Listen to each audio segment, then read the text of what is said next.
Last lecture में force second law of motion के हमने 3 सॉल्व्ड एग्जांपल्स पूरे कर लिए थे। अब आज थोड़े और सम्स उसी सेकंड लॉ के फॉर्मूला पर बेस्ड हैं, एक्सरसाइज में है ये सम्स।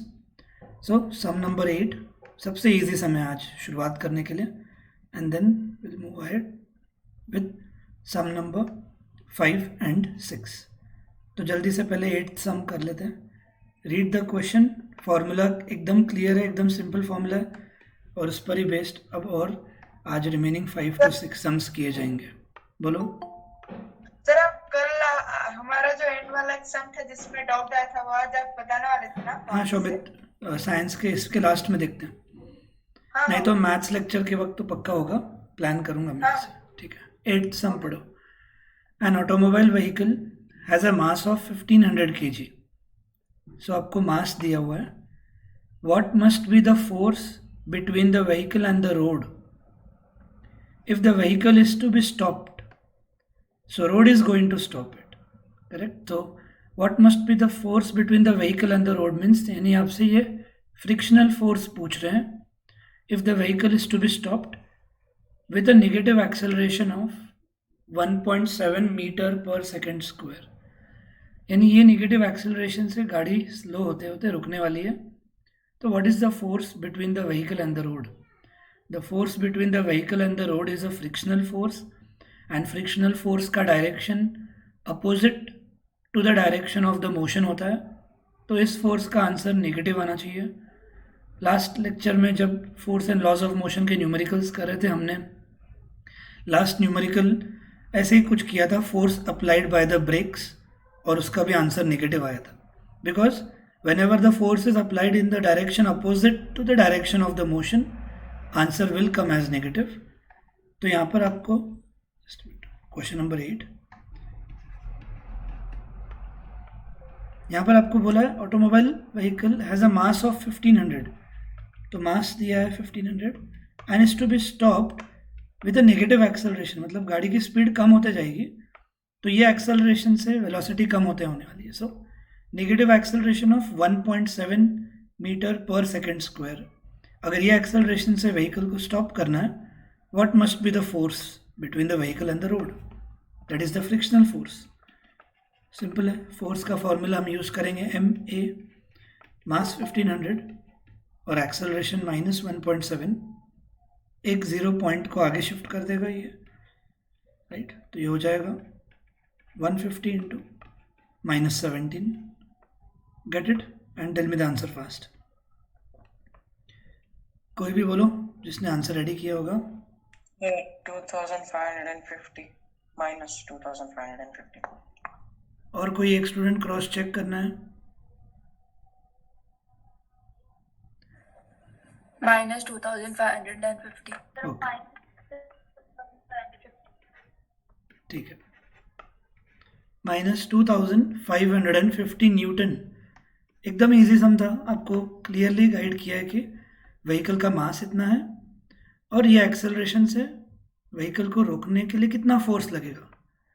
तो रोकने के लिए बात हो रही है, मतलब the road is going to apply that frictional force, hence it will be negative because this force is in the direction opposite to the direction of the vehicle, hence answer will be negative. अगर आपने ये exercise पर पूरी तरह से नज़र घुमाई तो मुश्किल से 4-5 थियोरी क्वेश्चंस हैं और इनको अलग से मैंने नोट्स में दिया हुआ है। आपको न्यूमेरिकल्स यहीं से क्लियर करने होंगे, मैं नोट्स में कोई न्यूमेरिकल नहीं देता, ये आपने मोशन चैप्टर में भी देख लिया होगा। सो नोटबुक में लिखते वक्त क्लियरली लिखा करो कि ये अभी हमने जो सम किया वो एक्सरसाइज क्वेश्चन नंबर 8, ऐसे मेंशन करते चलो ताकि न्यूमेरिकल्स की पढ़ाई ट्यूशन नोटबुक से ही करनी होगी, और कुछ नहीं लिख रहे हो तो फिर खुद देख लो क्या करने वाले हो। तो उस चीज़ का ध्यान रखना, और थ्योरी क्वेश्चंस जितने भी है वो नोट्स में पूरी तरह से कवर्ड है। क्वेश्चन नंबर 9 ओरली आंसर देना है। So what is the momentum of an object? Puja answer द्यायचा आहे, कोणी बोलणार नाही। Puja, what is the momentum of an object of mass m moving with a velocity v? यापैकी कुठला ऑप्शन येणार त्याच्यातला? कोणी बोलणार नाही। What is the momentum of an object of mass m moving with velocity v? Sir, I guess B. जोरात? D, okay option B. Okay. Option B म्हटलीस का डी? डी. ओके, वॉइस तेवढा क्लिअर नव्हता. सो राईट, मोमेंटम का formula यही था और यही उसका डेफिनेशन था. Momentum is defined as product of mass and velocity. Mass या वेलोसिटी ऑब्जेक्ट का अगर इनमें से कोई भी एक वैल्यू बढ़ी रहे, it can have an impact. इसी से हमने ये टर्म डिफाइन किया था. सो ये भी हो गया. ठीक है. सो 8th न्यूमेरिकल बहुत इजी और हमने ख़त्म कर दिया. अब ये दोनों इम्पॉर्टेंट न्यूमेरिकल्स हैं. क्यों? कॉम्बो पैक है. कॉम्बो पैक मतलब पिछले चैप्टर का भी एक फॉर्मूला यूज़ होगा इधर, प्लस ये चैप्टर का तो अभी मैंने एक ही फॉर्मूला पढ़ाया है. पर पिछले चैप्टर में हमने 3 फॉर्मूलाज जो देखे थे वो थे 3 इक्वेशंस ऑफ मोशन, और उनमें से कोई ना कोई एक इस सम में और एक इस सम में यूज़ होने वाला है. क्यों यूज़ होगा, क्या कौन सा अल्फ़ाबेट कम पड़ रहा है, ये आपको तय करने आना चाहिए. सो गिव अ ट्राई, ध्यान से पढ़ो. 5th में यूज़ नहीं होने वाला है, 6th में होगा. सो 5th is easy again, do it. पर ऐसे सम्स भी रहते हैं जहाँ पे इक्वेशंस ऑफ मोशन भी लगता है और ये चैप्टर के भी फॉर्मूलाज लगते हैं, कॉम्बिनेशन आता है. ऐसे 3 सम्स हैं इस चैप्टर में. 6th is one of that, देखेंगे. पहले 5th कर लेते हैं. स्टार्ट करो. And you should be able to write what all is given. Alphabetically मुश्किल से 10 अल्फ़ाबेट्स हैं, U, V, M, A, T. आपको मीनिंग भी मालूम है, S, F. तो उनमें से ये क्या, यहाँ पे क्या क्या दिया हुआ है, ज़रा ट्राई करो and then think. Do it. 5th, a truck starts from rest and rolls down a hill with a constant acceleration. A truck starts from rest. अभी पूछते बैठा तो बहुत टाइम जाता है. आपको गेस किया होगा जिन्होंने करेक्टली, तो that is good. If a truck starts from rest यानी initial velocity will be 0 metre पर सेकेंड. शायद इधर भी फॉर्मूला लगने वाला है इक्वेशंस ऑफ मोशन का, देखेंगे. तो ये सेंटेंस से एक ही गिवन आएगा. आगे, it travels a distance of 400 metre. अब डिस्टेंस के लिए आपको मालूम है एस यूज़ होता है. Yes, equation of motion use होने वाला है यहाँ पर. It travels a distance of 400 metre in 20 seconds. तो क्लियरली सेंटेंस पढ़ते जाना है और गिवन लिखते जाना है. इतना हो गया. Find its acceleration. Find its, sir आपने डिस्टेंस 200 लिखा है. Sorry 400. Find its acceleration. Dhriti, 3 equations of motion जल्दी से बताना है, माइक ऑन करके. जल्दी Dhriti. Yes, no. 3 equations of motion. So no. 5 बार. ठीक है, कोई बात नहीं, 5 बार लिखना है, कोई दिक्कत नहीं. Kedar Jadhav, 3 equations of motion. Mike लगेच ऑन नाही केलं, नाव येणार पनिशमेंटसाठी.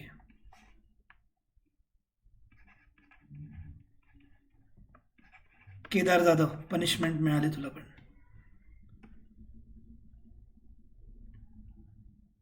सिद्धराज, लगेच उत्तर द्या और you will get the punishment. 3 equations sir एक ऑफ सांगायचं आहे का सगळे? तिन्ही येत आहे. हो सर, सेकंड येते आणि थर्ड येते सर. फर्स्ट लक्षात येणे. सांगू का? नको, सगळे 5 वेळा. ऋग्वेद, लगेच. Rigved, 3 equations of motion. हाँ सर. हाँ sir. First equation is equal to V is equals to U plus AT. Second, S is equals to UT plus half AT square. And third, V square is equals to U square plus 2S. Good. Dhriti, Kedar और Siddhraj, 3 equations of motion 5 बार लिखना है. सिद्धराज, तू 1 वेळा लिही, तुला येत होतं पण 3 यायला पाहिजे, असं 2 येऊन चालणार नाही आहे. V is equal to U plus AT, फिर S is equal to UT plus half AT square और V square minus U square is equal to 2AS. और अब आपको क्वेश्चन नंबर 5 का पहला ये पार्ट पढ़ के एक्सेलरेशन फाइंड करना है. Look at what all is given. u मालूम है, then s, then t. u, s और t के ऊपर से आप a कैसे ढूंढ पाओगे? अब 3 इक्वेशन सामने लिखने के बाद इसमें से भी अगर तय नहीं कर पाए तो मुश्किल है आपका काम. तो इनमें से मालूम पड़ रहा है कि second equation of motion will help you to get the acceleration. अब वेल इस सम को अगर उनको ज़्यादा चैलेंजिंग बनाना है तो क्या करेंगे? ये आपको गाइड नहीं करेंगे एक्सेलरेशन भी फाइंड करो. They will erase this sentence. They will directly ask you find the force acting on it. एक ट्रक रेस्ट से शुरुआत होते हुए एक्सेलरेट कर रही है और इतना डिस्टेंस ट्रैवल किया ट्रक ने 20 सेकेंड्स में. Find the force acting on it if the mass of the truck is 7 ton. तो मास तो ठीक है लिख देंगे हम, तो आपको फोर्स पूछेंगे डायरेक्टली. फिर आपका दिमाग चलना चाहिए कि फोर्स का फॉर्मूला होता है ma और a नहीं दिया है, और यहाँ पर a का v minus u upon T formula नहीं यूज़ कर सकते हैं क्योंकि v नहीं दिया है. ये सब केमिस्ट्री दिमाग में चलनी चाहिए आपकी कि ये नहीं दिया है तो ये करना होगा. अब a के लिए आप a का रेगुलर फॉर्मूला नहीं यूज़ कर सकते हैं. फिर s दिया हुआ है. अब s ये हमने फर्स्ट चैप्टर में सम्स के वक्त किया हुआ था. फिर s, u और t की मदद से a कैसे फाइंड कर सकते हैं ये आपको फिर स्ट्राइक होना चाहिए. And then after getting a you can find the force as well. तो स्कूल एग्जाम्स में इसको थोड़ा चैलेंजिंग करना होगा तो they will ask you directly the force. फिर आपको दिमाग लगाना होगा कि पहले एक्सेलरेशन ढूंढे बिना फोर्स का आंसर ढूंढना पॉसिबल नहीं है. Hence you will start with second equation of motion, s is equal to ut plus half at square. ये रिकॉर्डेड लेक्चर्स में मैंने कवर नहीं किया है क्योंकि आधे स्टूडेंट्स करने वाले नहीं हो अटेंड, और इसलिए ऑनलाइन सेशन चालू है कि आप सॉल्व करते जाओ. वरना फिजिक्स का पहला चैप्टर कुछ लोगों ने वाट लगा के रखी है खुद की, तो इसमें भी लगा दोगे फिर खुद से. इसलिए मैंने इसका एक भी लेक्चर रिकॉर्ड करके नहीं भेजा है कि आपका इन्वॉल्वमेंट रहने दो सॉल्विंग के लिए. बायो और केम ठीक है, मैं रिकॉर्डिंग करके भेज दूंगा, आपको अटेंड करना है करो, नहीं करना है नहीं करो, आपके ऊपर है. पर फिजिक्स नहीं सॉल्व किया बराबर तो फिर गए काम से. सो एस का value 400, u is 0 because the truck started from rest, half A T square. कुछ महान स्टूडेंट्स 400 डायरेक्ट कट करने वाले हैं. ऐसा होता नहीं है, बीच में प्लस है और पहले ये 2 कट होगा इसके साथ. So 400 will be equal to 0 plus 200a and therefore अब ये 0 प्लस मतलब ये चला ही गया पार्ट, इसको आप हटा भी सकते हो directly. So 400 is equal to 200a, therefore a will be 400 upon 200 which is 2 metre पर second square. So this is acceleration according to this formula. किसी को डाउट? शुरुआत गिवन लिखने आना चाहिए, then you should be able to decide which formula will be used. अब acceleration मिलने के बाद आगे पूछा है find the force acting on it. ये ट्रक को एक्सेलरेट करने के लिए कितना फोर्स लगा. If its mass is 7 ton and 1 ton का आपको देखे रखा है, नॉलेज है, ये स्कूल वाले शायद ना भी दे तो आपको याद रखना होगा that 1 ton is 7000, 1 ton is 1000 kg. तो 7 ton is 7000 into acceleration is 2. Hence the force required is 14,000 Newton. Truck को एक्सेलरेट करने के लिए इतना फोर्स लगा. जो इंजन एक्सर्ट कर लेगा हमको मतलब नहीं है उससे, लेकिन ये हुआ इस हिसाब से सम. तो यहाँ पर देख सकते हो आप फर्स्ट चैप्टर का एक फॉर्मूला यूज़ हो रहा है, और अभी हमने जो एक आज इस लास्ट लेक्चर में एफ फोर्स का ये फॉर्मूला डिराइव किया था, इन दोनों के कॉम्बिनेशन से ये सम कंप्लीट हुआ. रियांश समझ में आया? Yes sir. धृति समझ में आया क्या पूरा? हाँ सर समझा. मोशन चैप्टर किया हुआ है तूने? शुरुआत में बहुत डिले किए थे चैप्टर्स को अटेंड करने में. हाँ सर किए. ठीक है, सिर्फ थोड़ा रिवाइज करना बचा. ठीक है. सर बोलो. सर मेरा भी मोशन इतना अच्छे से नहीं हुआ है. तो तनुज तुम लोगों के पास पूरा टाइम और अपॉर्चुनिटी है, सब रिकॉर्ड किया हुआ है. स्कूल के लेक्चर्स को दांडी मार के तुम लोग अभी कर दो सब सेट, ताकि ग्रेविटेशन, एक बात सभी स्टूडेंट सुन लो, इस चैप्टर के बाद ग्रेविटेशन आता है एंड ग्रेविटेशन के 70% न्यूमेरिकल्स मैं लिख के दे रहा हूँ, ये परसेंटेज याद रखना, 70% न्यूमेरिकल्स इक्वेशंस ऑफ मोशन के ऊपर है।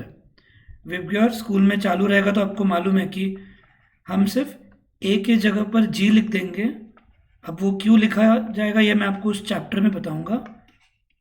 और देखो मैं इक्वेशंस ऑफ मोशन से लिखते जा रहा हूँ, बस मैंने ए के जगह जी लिख दिया एंड मैं कह रहा हूँ 70% न्यूमेरिकल, मतलब कम से कम 15 न्यूमेरिकल्स आप इन फॉर्मूलाज पे कर रहे होगे। और इन फॉर्मूलाज का बहुत अच्छे से शुरुआत हमने मोशन चैप्टर में किया हुआ है। तो जिनका मोशन चैप्टर अगर क्लियर नहीं है तो मैं वार्निंग दे रहा हूँ कि ग्रेविटेशन के पहले कर देना। Forces and laws of motion में मुश्किल से 3 सम्स हैं जहाँ पे ये फॉर्मूला और फिर फोर्सेस एंड लॉज के यूज़ हो रहे हैं, पर ग्रेविटेशन जो अगला फिजिक्स चैप्टर है 70% न्यूमेरिकल, कम से कम 15 गिन के करेंगे हम, इस फॉर्मूला पर बेस्ड रहेंगे। तो मेरा काम है आपको अवेयर कराना कि मोशन चैप्टर का रिवीजन करके रखो। आपके पीटी टेस्ट्स भी होंगे तो उनमें भी आने वाला है, तो एक एक लेक्चर बैठ के एक्स्ट्रा बैठ के कर देने का, ताकि पूरा रिवाइज हो सकता है। ये इस बार आपके पास अच्छा अपॉर्चुनिटी है जो अभी तक किसी बैच को नहीं था, कि वही लेक्चर वही वे में पूरा फिर से अटेंड कर सकते हो। आपका सिर्फ टाइम और एनर्जी जाएगा, आपका इंटरेस्ट रहना चाहिए सब चीज़ें करने के लिए। ये सभी के लिए है कि ग्रेविटेशन के पहले अवेयर कर रहा हूँ कि पूरा मोशन चैप्टर का ही लैंग्वेज, वर्ड प्रॉब्लम्स आपको, सॉरी वर्ड प्रॉब्लम्स बोल रहा हूँ, सम्स आपको वैसे ही दिखने वाले हैं लगभग। तो उस चैप्टर का अच्छे से ब्रशअप करके रखो। बीच में किसी ने तो डाउट बोला अभी मुझे, सर नेक्स्ट बोल। सर एनची म्हणजे आपण न्यूटन लिहितोय ना ते कॅपिटलच लिहायचं हो का small कैपिटल, चालतं? नहीं नहीं कैपिटल। सानिया सर आणि बोलो, अजून एक मिनट, सानिया बोलो क्या हुआ। तो कौन सी सॉल्ट एग्जाम्पल्स करने हैं? अभी तेरा 5th और 6th दोनों हो गया। हाँ इसके बाद सानिया सॉल्ट एग्जाम्पल हमने 1, 2, 3 किया था, 4 एंड 5 करना है तेरे को। सर हाँ ओके बोल वरद लवकर। सर वाटतं आमचं ऑगस्ट मध्ये एक्झाम्स आहेत असू द्या वरद फर्स्ट आता, वीक. ठीक आहे। आता रेकॉर्डिंगच्या मध्ये एक्झामचं डिस्कशन नको करतील, त्यांनी म्हटलेलं आहे सिलेबस पाठवतील, सिलेबस पाठवल्यावर आपण कन्फर्म डिस्कशन करूया। लेट्स मूव टू 6th सम। पढ़ो सब स्टूडेंट्स, एंड इधर भी आपको इक्वेशंस ऑफ मोशन में से कोई तो एक फॉर्मूला यूज़ करके ही कंटिन्यू करना होगा। क्यों, पढ़ लेते हैं। अ स्टोन ऑफ 1 kg, पढ़ते पढ़ते गिवन लिखते जाने का, कॉम्प्लिकेट करो मत। Is throne, stone is thrown with this velocity. कभी डाउट आया कि ये इनिशियल लेना है या फाइनल, आगे पढ़ लिया करो। It is thrown with this velocity across a frozen surface of lake and comes to rest. This much is enough to clear कि ये इनिशियली थ्रो करने का वेलोसिटी है और बाद में सरफेस से फ्रिक्शन में रब होते होते वो रेस्ट पे आ जाएगा स्टोन। तो final velocity will be 0, initial velocity will B 20। इधर तो किसी को भी कन्फ्यूजन नहीं आना चाहिए कि जो पहली वेलोसिटी दी गई है थ्रो करने की, ये इनिशियल होगी, it will come to rest after travelling a distance of 50 metre. तो क्या एकदम रुकने वाला नहीं है, वो थोड़ा डिस्टेंस कवर करेगा and it will come to rest. So final velocity will be 0, it will come to rest after travelling a distance of 50 metre. S भी दे दिया उन्होंने।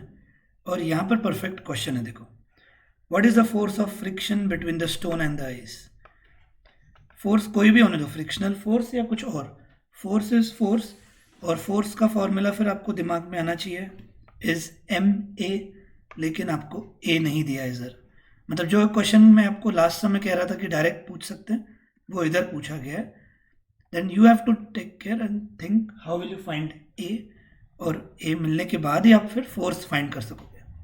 तो फिर दिमाग लगाओ कि आपको u, v और s दिया हुआ है। u, v और s की मदद से आप a कैसे फाइंड कर सकते हो, ये थोड़ा सोच के करो ट्राई। अब मैं चाहता हूँ आप एक बार पहले दिमाग लगाओ कि कैसे कर सकते हैं, जस्ट ट्राई। कर देता हूँ, रिकॉर्ड में आना चाहिए। तो जिन्होंने कर दिया है जस्ट क्रॉस चेक कर लो, अदरवाइज एंड या फिर आप सॉल्व एग्जाम्पल 4 एंड 5 ट्राई कर सकते हो। तो ये गिवन डेटा था, तो आपको u, v और s के ज़रिए मालूम होना चाहिए। a कैसे फाइंड कर सकते हैं? Third equation of motion, v square minus u square is equal to 2as। आप इसको ऐसे भी लिख सकते हो, v square is equal to u square plus 2as, कुछ फ़र्क नहीं पड़ता। और अब आपको यहाँ पर वैल्यू सब्सटीट्यूट करनी है। v का वैल्यू 0 है, u का वैल्यू 20 है, 2as। Okay, so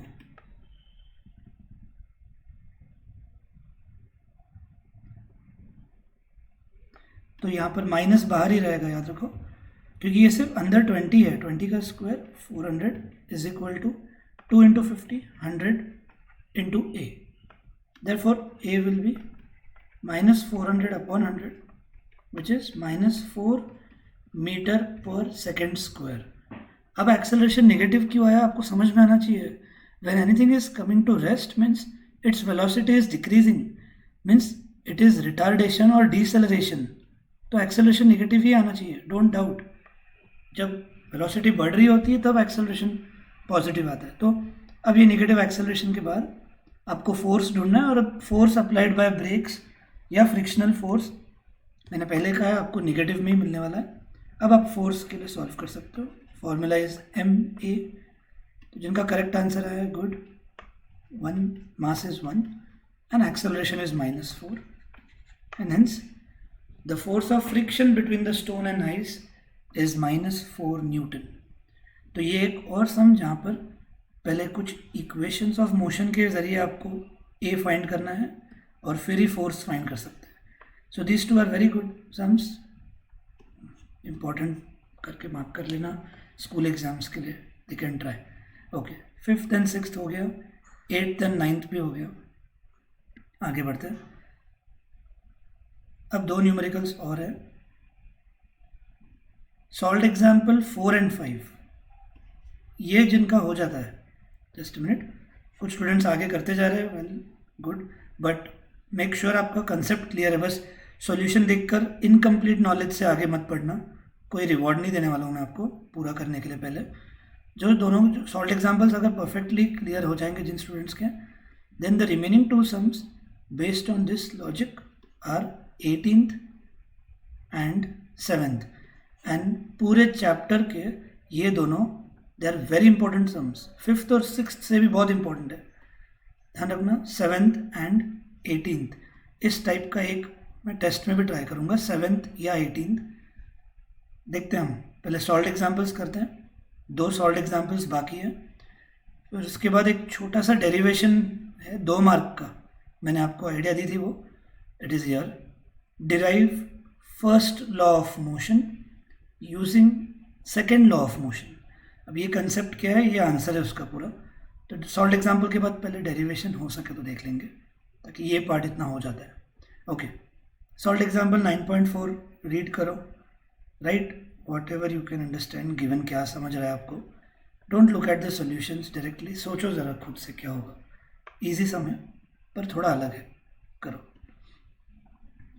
A force of 5 Newton gives a mass m1, एक ऑब्जेक्ट है जिसका मास m1 है, उस पर अगर 5 न्यूटन का फोर्स अप्लाई किया तो वो इतने एक्सेलरेशन से मूव करता है।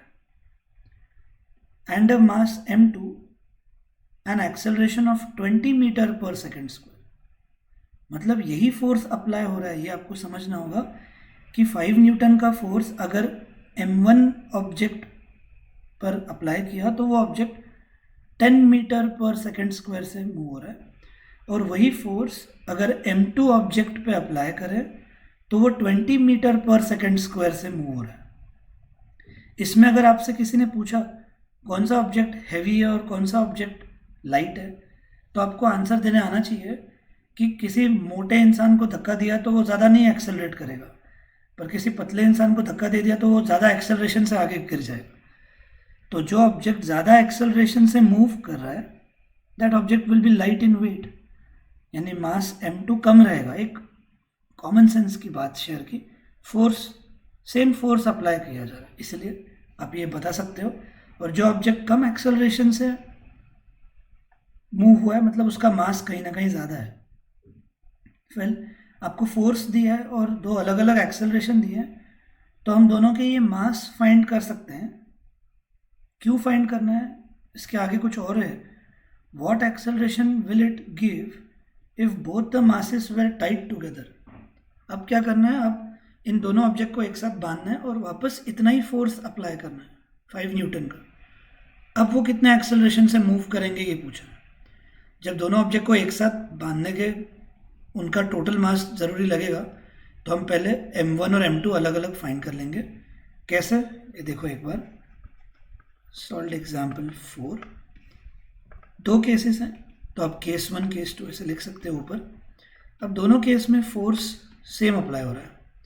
A force of 5 Newton gives mass m1 an acceleration of 10 meter per second square and mass m2 an acceleration of 20 meter per second square. यानी ये इस हिसाब से हो रहा है कि same force is applied to these two objects and these are the accelerations produced, और आप F is equal to M A के जरिए मास फाइंड कर सकते हो। So F is equal to m1a1, F is equal to m2a2। आपको force दिया है 5 न्यूटन, m1 फाइंड करना है, कर दो जल्दी। m1 विल बी 5/10, मैं डायरेक्ट लिख दूंगा 0.5। यहाँ पर फोर्स सेम 5 न्यूटन का ही है into acceleration, so m2 will be 5/20। 5/20 नीचे जाने वाला है, याद रखो, and 5/20 is 1/4 and 1/4 is 0.25 kg। अब आपने दोनों ऑब्जेक्ट्स का मास फाइंड कर दिया है। अब क्वेश्चन है, if the same force is now applied to the two objects tied together. अब आपको ये खुद समझना है कि अब उन्होंने ऐसे नहीं बोला है सेम फोर्स, उन्होंने सीधा बोला है what acceleration will it give. तो मैं ए को क्वेश्चन मार्क लिखता हूँ, what acceleration will it give if both the masses were tied together. तो अभी हम m लिख देंगे, एंड m मतलब m1 प्लस m2। अगर हमने इन दोनों ऑब्जेक्ट्स को एक साथ बांध दिया तो उनका टोटल मास हो जाएगा 0.75 kg। और फिर क्वेश्चन पूछा है what acceleration will it produce. Force किधर है, फिर आपको खुद दिमाग लगाना है कि if same force is now applied to this two objects together with what acceleration will they move. तो अब आपको फोर्स मालूम है और टोटल मास भी मालूम है ऑब्जेक्ट्स का, आप एक्सेलरेशन ढूंढ सकते हो। तो हम तीसरी बार इसी सम में F is equal to M a use कर रहे हैं। तो देख सकते हो ये सम इजी है, लेकिन एकदम अलग टाइप का क्वेश्चन नहीं है। पहले एक बार समझ गए तो फिर दिक्कत नहीं आएगी कि सब जगह आपको फोर्स सेम लेना है। Therefore A will B 5/0.75। अब ये कैलकुलेशन बहुत स्टूडेंट्स एग्ज़ाम में आया तो प्रॉब्लम में आ जाते हैं। इधर तो सॉल्यूशन है इसलिए लिख के निकालते हो। पॉइंट हटाना है, पॉइंट हटाने के लिए आप न्यूमरेटर और डिनोमिनेटर में 100 से मल्टीप्लाई करोगे। न्यूमरेटर में 500 हो जाएगा और डिनोमिनेटर में हो जाएगा 75। And now can do it, 25 3s are 25 20 and 20/3 will be 3 6s are 18 6.66। आप 6.67 भी लिख सकते हो। हेंस आप देख सकते हो जब ऑब्जेक्ट का मास 0.5 kg था, वो 10 मीटर पर सेकेंड स्क्वायर के एक्सेलरेशन से मूव किया। ये ऑब्जेक्ट हल्का है तो ये ज़्यादा एक्सेलरेशन से मूव किया। अब की बार ऑब्जेक्ट इन दोनों से भी हैवी है, तो इन दोनों से भी कम आने वाला है एक्सेलरेशन, क्योंकि ऑब्जेक्ट का मास बढ़ गया और उतना ही फोर्स जब आप अप्लाई कर रहे हो तो उन दोनों से भी एक्सेलरेशन कम आ गया। देखो अब ये ग्राफ पर बेस्ड है, मतलब आपको यहाँ पे गिवन एक ही दिया है मास। अब बाकी का गिवन आपको ये ग्राफ से उठाकर लिखना है और फिर फोर्स फाइंड करना है। तो बहुत कुछ हमने मोशन चैप्टर में डिस्कस किया था, मतलब बिल्कुल भी आइडिया नहीं, ऐसा नहीं है। तो मैंने आपको 2-3 सम्स भी करवाए थे तभी, तो ये उतना भी डिफ़िकल्ट नहीं है। आपको सिर्फ यहाँ से 2 वैल्यूज़ गिवन के लिए लिखनी होंगी bye looking at this graph. उसमें भी स्टूडेंट्स गलतियाँ करते हैं। क्या करते हैं देखते हैं। The velocity time graph of a ball of mass 20 grams। सो सबसे पहली मिस्टेक, ग्राम्स में रख देंगे, मास केजी में रहता है, और केजी में लाने के लिए डिवाइड बाय 1000 करेंगे हम। बड़े यूनिट से छोटे यूनिट में कन्वर्ट करना हो तो ये मल्टीप्लाई, एंड छोटे यूनिट से बड़े यूनिट में करना हो तो भी divide. 1 kg is 1000 grams, so 20 grams है तो डिवाइड बाय 1000 करेंगे तो 0.02 kg आया मास ऑब्जेक्ट का। It is moving along a straight line on a long table. Question है how much force does the table exert, यानी आपको फ्रिक्शनल फोर्स पूछा है, यानी आंसर नेगेटिव आना चाहिए, ये दिमाग में चलनी चाहिए चीज़ें।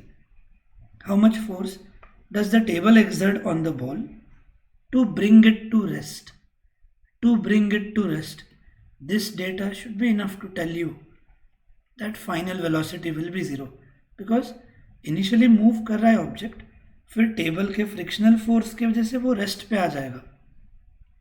तो अब इतना गिवन से फोर्स नहीं निकाल सकोगे आप, सिर्फ मास और वेलोसिटी फाइनल।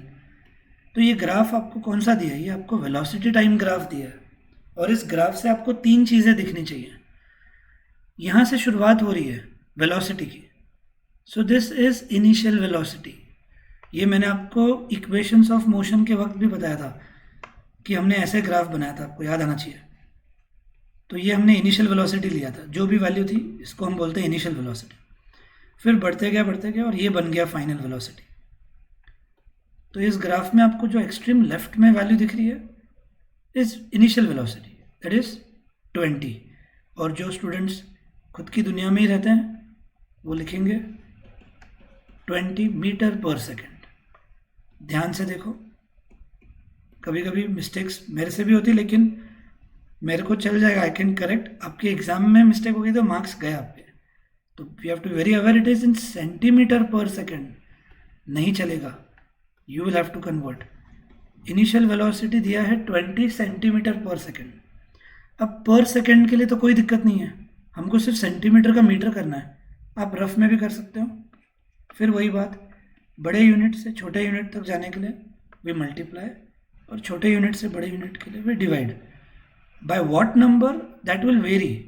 केजी के इधर 1000 आता है, यहाँ पर 100 आता है, वो नंबर्स वेरी करेंगे। तो ये सेंटीमीटर में है आपको, और मीटर में लाने के लिए आप डिवाइड बाय 100 करोगे और आंसर आएगा 0.2।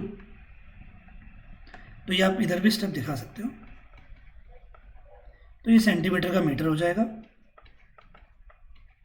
Hence initial velocity is 0.2 metre पर सेकेंड। ओके, ये आपको ग्राफ से मालूम पड़ना चाहिए। By looking at the graph, यहाँ से वेलोसिटी शुरू हो रही है और फिर वेलोसिटी कम होते जा रही है, कम होते होते यहाँ पर आ गई। ओके, कम होते होते यहाँ पर आ गई है। तो एक minute, Sid what is the final velocity, ध्यान से बताओ Sid, what is the final velocity?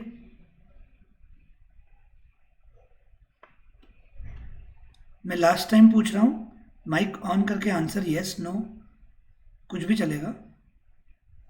Yes sir. कितना? 10। गुड, मैंने देखो हाईलाइट करके दिया, तूने वही बात बोली, फिर वही गलती होती है स्टूडेंट्स की। Tanush, what is the final velocity? Sir final velocity 0, good. Sid? क्योंकि सर वो टाइम का ग्राफ है। गुड।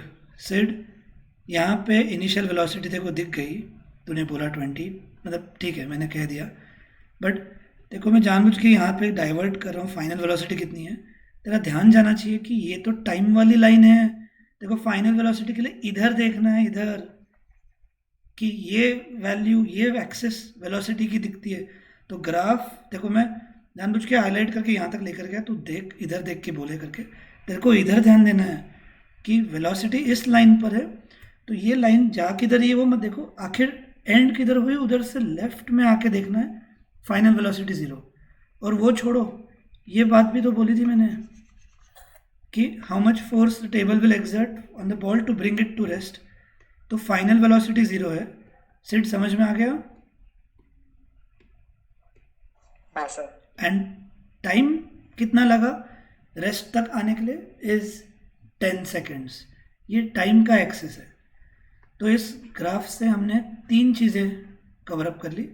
एक है इनिशियल वेलोसिटी, एक है फाइनल वेलोसिटी और एक है टाइम। कि बॉल आपने टेबल पे छोड़ा तो क्या इमीडिएटली रुकने वाला नहीं है, it will cover some distance, so it will take some time. इतने टाइम के बाद वो रेस्ट पे आ गया object. So this is what the data has to be obtained from the graph. समझना ज़रूरी है सबको कि ये इनिशियल वेलोसिटी है, फाइनल वेलोसिटी यहाँ पर है और ये टाइम है 10 सेकेंड्स। अब दिमाग लगाओ, फिर से यहाँ पर भी इक्वेशन ऑफ मोशन काम में आएगा। क्यों? क्योंकि आपको फोर्स फाइंड करना है। नहीं, इक्वेशन ऑफ मोशन नहीं, ए का डायरेक्ट वैल्यू निकाल सकते हैं। फोर्स फाइंड करना है और फोर्स का फॉर्मूला है एम ए। एम रख दो बाजू में और ए का वैल्यू है v minus u upon T और उतने वैल्यू सब दिए हुए हैं आपको। सो जस्ट डू इट, बस पॉइंट में आएगा सब कुछ। f फाइंड करना है, मास 0.02, ध्यान से सब्सटीट्यूट करो, into v। Object came to rest finally, final velocity 0। Initial velocity centimetre per second में दिया था, मीटर में करने के लिए, एंड टाइम लगा 10। तो 0.02 इंटू ये 0 माइनस 0.2, मतलब ये 0.2 ही होने वाला है माइनस साइन के साथ। But 0.2 upon 10, point divide by अगर 10 रहा तो पॉइंट और एक डिजिट पीछे जाएगा विद दिस माइनस साइन। देखो 0 माइनस 0.2 इज माइनस 0.2 अपॉन 10 में पॉइंट एक और डिजिट पीछे जाएगा तो 0.02 हो जाएगा विद दिस माइनस साइन। अब ये दो डिजिट, ये दो डिजिट, 2 2 ज़ा 4, पर पॉइंट के बाद दो डिजिट, टोटल पॉइंट के बाद 4 डिजिट्स होने चाहिए। 3 zeros हम लिख देंगे with this minus sign. Newton is the answer. तो ये बहुत अच्छा सा मैं एक्चुअली, मतलब आंसर भी ऐसा अजीब पॉइंट में इतना, मतलब कैलकुलेशन में भी वाट लगी स्टूडेंट की, और पहले तो ग्राफ ही रीड नहीं कर पाया तो गया सब। धृति समझ में आया अच्छे से सम? 2 minute. Now the question is derive first law of motion using second law of motion. तो यहाँ पर आपको फर्स्ट लॉ का सेंटेंस याद करना होगा, which is in short what? Object at rest will remain at rest, object in motion will be in motion unless any external force is applied. तो ये सेंटेंस को हमको प्रूव करना है using second law of motion. तो शुरुआत में ये कॉम्प्लिकेट लगेगा कि एक सेंटेंस को हम मैथमेटिकली कैसे प्रूव कर सकते हैं। तो वो प्रूव करने के लिए अब हम सेकेंड लॉ से शुरुआत करेंगे। सेकेंड लॉ में हमने एक फॉर्मूला प्रूव किया था, तो आपको लिखना है according to second law of motion. आप स्टेटमेंट नहीं लिखोगे, आप डायरेक्टली लिखोगे F is equal to M a and F is equal to m, फिर ए का फॉर्मूला हम लिखेंगे v minus u upon t. आपको यूजिंग सेकेंड लॉ बोला है, that's why we will start with second law of motion. ये formula लिखा, फिर ए का ये वैल्यू लिख दिया। अब हम टी को ऊपर भेज देंगे, टी ऊपर भेज देंगे और एम अंदर मल्टीप्लाई कर लेंगे। आपको 2-3 मिनट बाद पूरा समझ में आएगा ये सब क्यों किया जा रहा है। अब ये टी ऊपर ओवरऑल क्यों भेजा सकता, क्योंकि ये पूरे फ्रैक्शन को डिवाइडेड है और यहाँ पर मल्टीप्लिकेशन है, यानी एक्चुअली पूरा डिवाइडेड बाई टी हो जाता है अपने। तो आप इसको डायरेक्टली ऊपर भेज दिया, तो ये हो गया F into t is equal to m v minus m u. यहाँ तक पहुँचने के बाद अब आपको लिखना है if F is equal to 0, if F is equal to 0 मतलब no force is applied. F is 0 मतलब no force is applied. What will happen if F is 0? 0 into t 0 is equal to m v minus m u. अब ये M we को left में ले लो, तो ये हो जाएगा minus m v is equal to minus m u, और ये minus m cut, therefore v is equal to u. पूरा कंप्लीट करने दो मुझे और आपको फिर मालूम पड़ेगा कि हमने कैसे फर्स्ट लॉ को प्रूव किया है। तो यहाँ पर आया v is equal to u. अब इधर लिखना है आपको if object is at rest. अगर ऑब्जेक्ट रेस्ट पर है तो u कितना होगा? 0। पर इस फॉर्मूला से अगर हम देखें then v also will become equal to 0, and if object is in uniform motion then v is equal to u, means it will continue its uniform motion.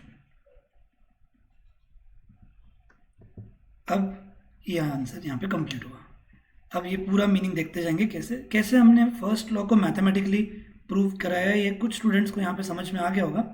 मैं पहले एक बार लिखते जाना चाहता था, अब पूरा मीनिंग सुनो. यूजिंग सेकेंड लॉ बोला था तो हमने फॉर्मूला लिखा, ए की वैल्यू लिख दी, टी ऊपर भेजा. अब इसके बाद क्यू हमने F0 लिखा. सेंटेंस याद करो फर्स्ट लॉ का, object at rest will remain at rest and object in motion will remain in motion unless any external forces applied. मतलब जब तक कोई फोर्स अप्लाई नहीं होता, मतलब यहाँ पर आपको F0 लिखने का था कि मतलब अगर कोई फोर्स नहीं अप्लाई हुआ देन व्हाट. फिर इधर सब्सटीट्यूट किया 0, फिर mv माइनस mu आया, इसको वहाँ शिफ्ट करने के बाद minus minus cut m cut v is equal to u आया. मतलब कि अगर कोई फोर्स अप्लाई नहीं होता, मैथमेटिकली सुनो, देन इनिशियल वेलोसिटी और फाइनल वेलोसिटी सेम रहेगी. If no force is applied, initial velocity will be equal to final velocity, which means if object is at rest तो u 0 होगा, तो v भी 0 होगा. Therefore object will remain at rest. यहाँ remain word लिख दो. And then if object is in uniform motion, then v is equal to u means what, it will continue its uniform motion. अगर object move कर रहा है कोई initial velocity से और फिर v is equal to u का meaning क्या होता है कि फाइनल वेलोसिटी भी वही रहेगी ऑब्जेक्ट की. एंड क्यों ऐसे? Because when no force is applied, if u is 0, v will be 0. मतलब object at rest will remain at rest. When no force is applied, object in motion will continue its motion because v is equal to u.